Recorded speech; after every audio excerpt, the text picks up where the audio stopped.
3 দিন আগে বিজেপির সভা, আর সেই সভার 3 দিন পরেই একই জায়গায় বিজেপির শতাধিক কর্মীকে তৃণমূলে যোগদান করিয়ে পাল্টা সভা শাসক দলের। এবার বড়সড় ভাঙন অর্জুনগড়ে।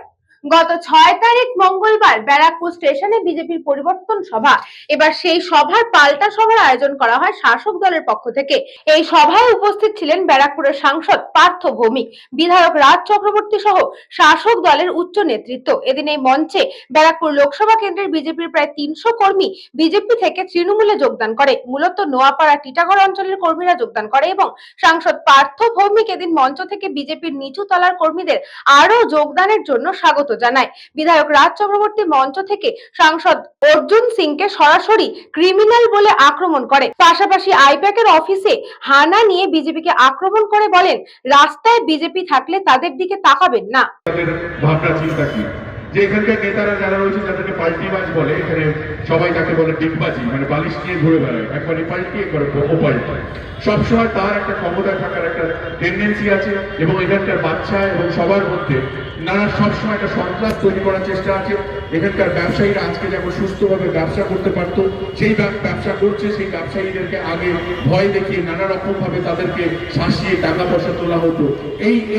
এই এখানকার যে সাংসদ হিসাবে যিনি দাঁড়িয়েছিলেন, যে 5 বছর সাংসদ ছিলেন, তার মধ্যে 3 বছর ছিলেন, 2 বছর ছেড়ে দিয়েছিলেন, সেই সাংসদ অর্জুন সিং, যার নাম অর্জুন সিং, যাকে সবাই ক্রিমিনাল অর্জুন সিং বলে চেনে, সেই অর্জুন সিং এখানকার নেতা। ব্যারাকপুরের নেতার নাম কি? অর্জুন সিং। আপনি কি চান ব্যারাকপুরের নেতার নাম হবে অর্জুন সিং? আপনি এখানে অর্জুন সিং এর সাঙ্গপাঙ্গ যারা আছে দেখবেন, তারাও কিন্তু মানসিকভাবে সুস্থ নয়। যখন তখন যেখানে সেখানে দাঁড়িয়ে রাস্তায় দাঁড়িয়ে দেখবে হঠাৎ করে চিল্লাতে আরম্ভ করছে, হঠাৎ করে দেখবেন খ্যাপামির মতো খ্যাপামি করছে।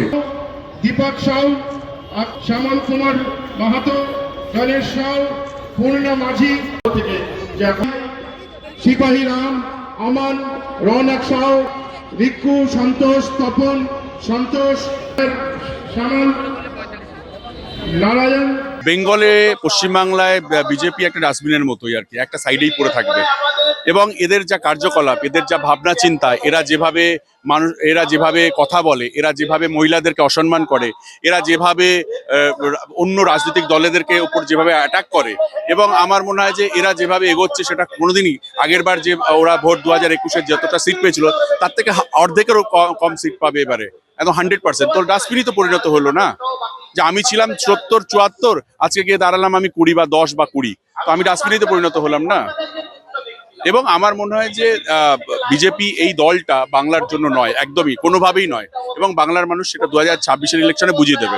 এসআইআর করে ওরা ভেবেছিল বাংলাতে অনেক বেশি সুযোগ সুবিধা করে নেবে, বাট এসআইআর করাতে আমাদের অনেক সুবিধা হয়েছে যে ওদের আরো অনেক বেশি ভোট কমে যাবে, কারণ মানুষ লাইনে দাঁড়াতে ভালোবাসে না।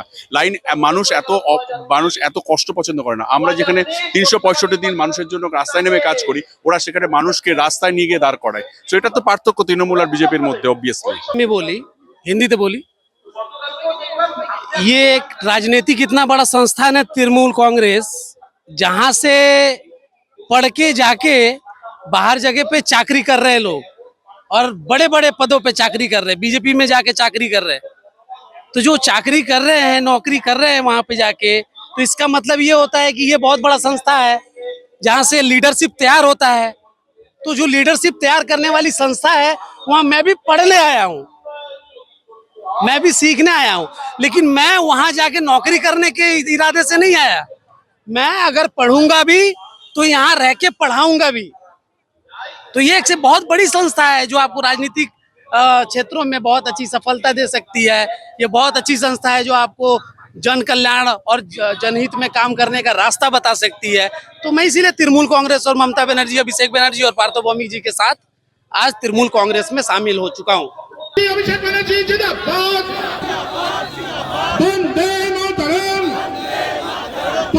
St. Augustine's Day School, Barakpur. Success for every child. Admission open 2026 to 2027. Contact number 900793 4555.